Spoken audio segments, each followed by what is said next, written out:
Eurozone deflation gathers pace in January. Deflation across the 19 countries that use the Eurozone currency is gathering pace. In January, prices in the Eurozone were 0.6% down from their levels a year ago. The figure shows the Eurozone heading deeper into deflationary territory from December, when prices were 0.2% down from the year before.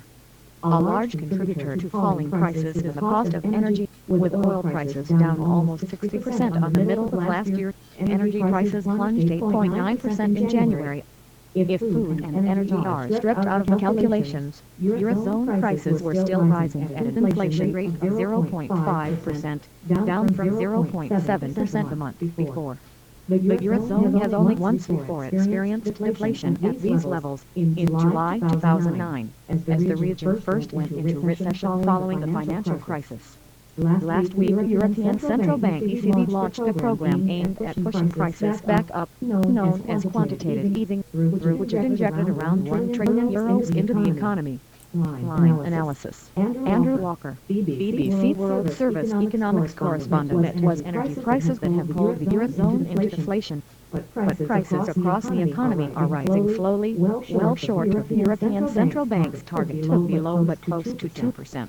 So while cheaper energy is welcome news for a net importer of the stuff, as the Eurozone is, the danger of a period of wider and potentially more damaging deflation is there. That is probably the big issue. Deflation in effect raises real inflation-adjusted interest rates. It makes repayments more burdensome for borrowers with falling incomes or for government tax revenues. So European Central Bank President Mario Draghi will no doubt see these figures as supporting the decision last week to launch a program of quantitative easing intended to push inflation higher. Still, other new data show that a period of deflation doesn't necessarily mean an economy can't grow. In Spain, where prices were falling for much of last year, the economy grew at a respectable 0.7% in the last quarter of 2014.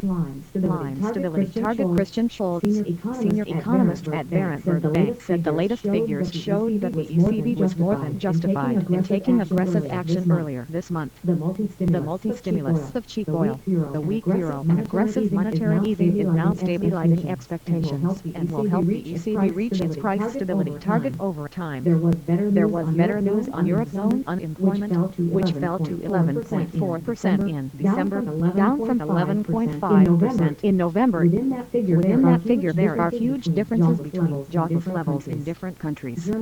Germany has a 4.8% unemployment rate, but 25.8% of Greece's labor force is out of work, and Spain's jobless rate is 23.7%. The euro was slightly higher after the news, rising 0.35% against the dollar to $1.1358 and sending the pound down 0.25% to €1.3276.